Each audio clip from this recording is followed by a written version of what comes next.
Hi there. We're getting ready to do episode 7 here, which is going to be mainly just a catch up on what's happened, what all I've done since number 6.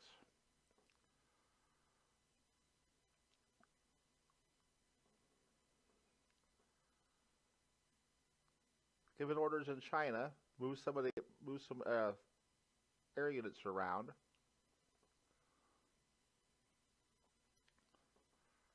I set up very tedious mission or job of sorting through the groups that were already established and calling out.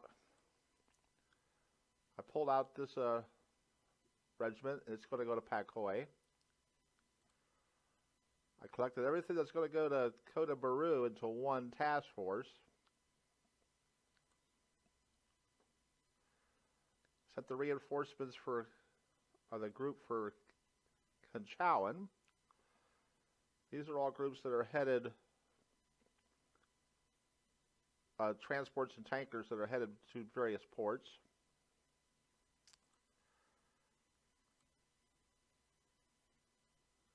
A group to hold Naga.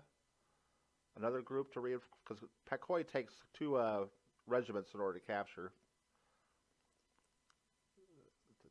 This is going to be the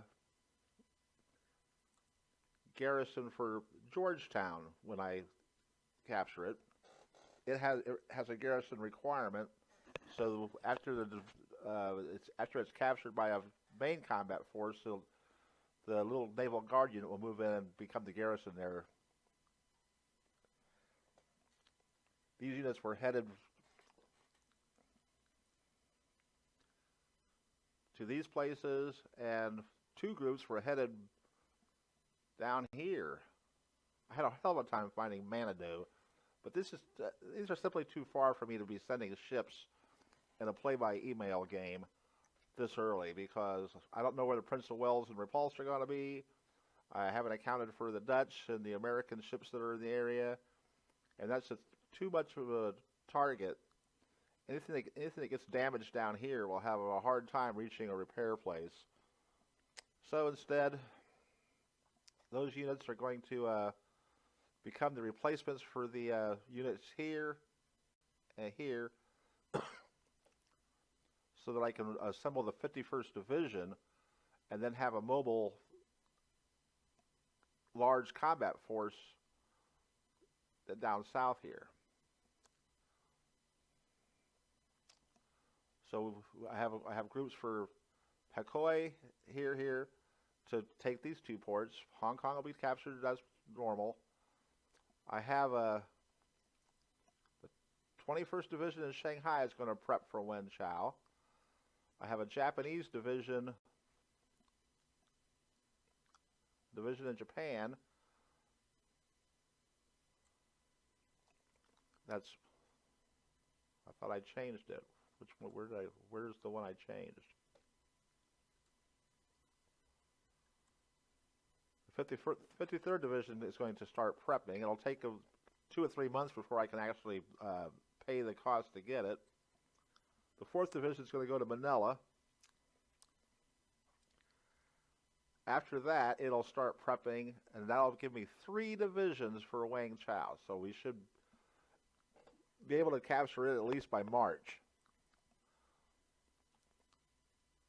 And that will provide the main force with the division here that we free up, and the 3 divisions there. We should be able to clear out everything down here.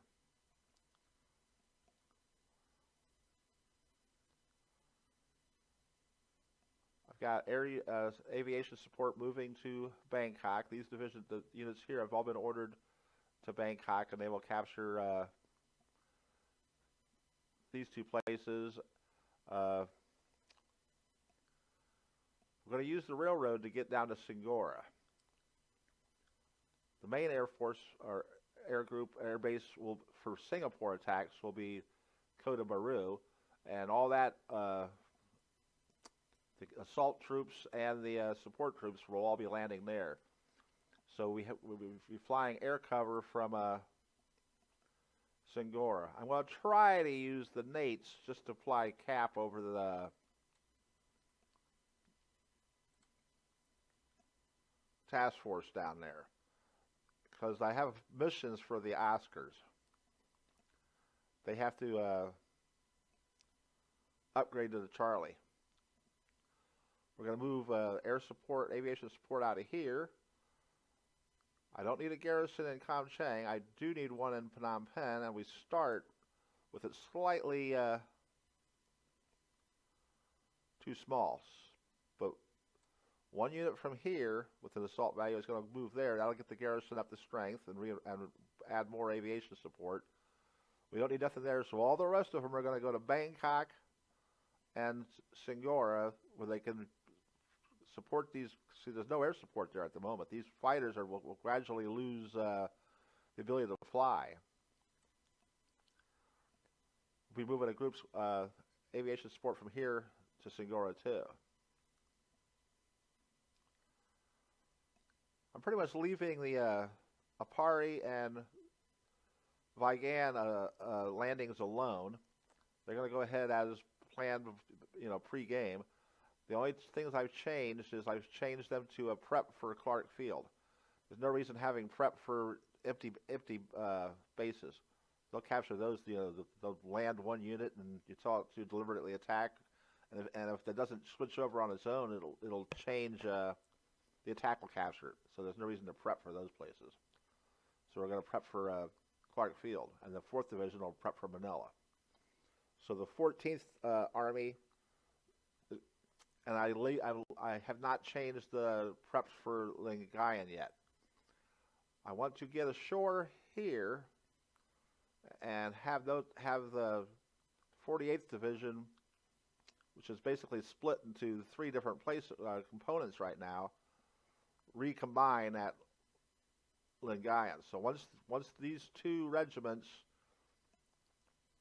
get up to here, I'll go ahead and make the landings at Lingayen. That'll cut off, if these guys haven't retreated, that'll cut them off.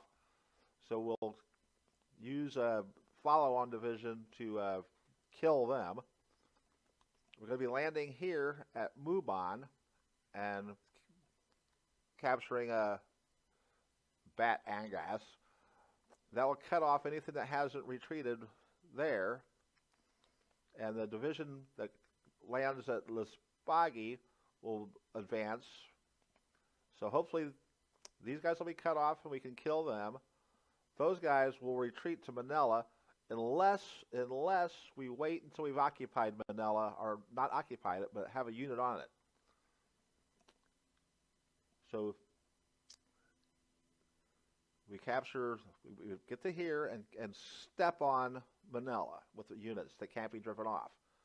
Then we can go ahead and kill these guys and move those units onto Manila and take it, and then on to Clark Field. Our Clark Field will be taken by the 48th, and we'll push everybody back to Bataan, and then we can isolate Iba and kill them. And then the units that are after Luzon will move to Naga, and we'll take Cebu and Mindanao and Leyte and all this stuff. This shouldn't take too long once we get the units in Naga.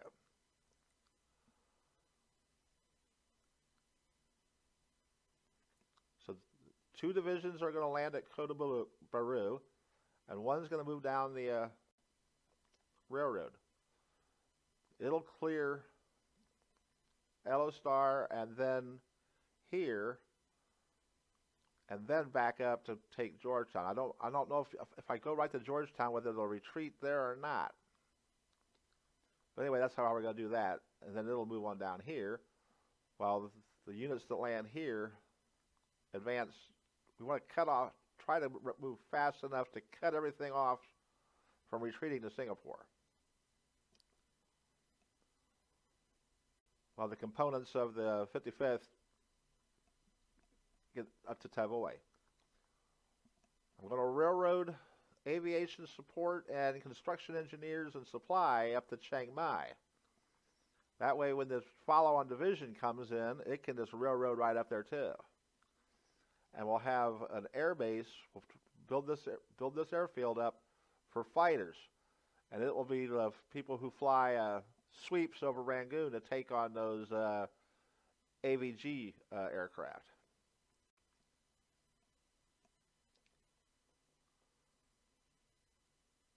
I haven't given any orders from the South Pacific yet, just other than sending a few supply task force. On TACO, I've moved a lot of the air groups. It has tons of aviation support, but the problem is there was actually too many groups, and I don't want the missions where we're flying over the Philippines to be impacted by the command having too many groups to handle. So I've transferred all the little Army guys out, and I've combined all the zeros back into their parent units, because I want to have overwhelming escorts over.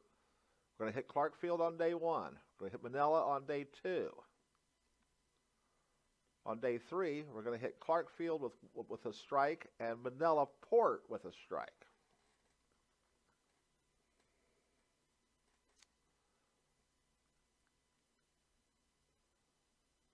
The Sallies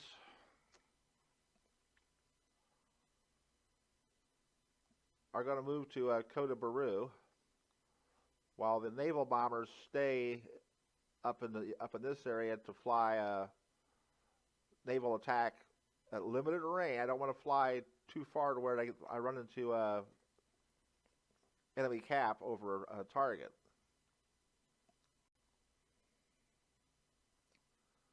So that's what we got done so far. I know I've been continuing to assign all the transports to move to various places. I want to set up a base on Naha as an intermediary base between the fronts. So between this base and this base, we'll have ASW patrols with float planes and ASW craft. We're going to have ASW task force running between Port Arthur and Nagasaki. We're going to have ASW task force running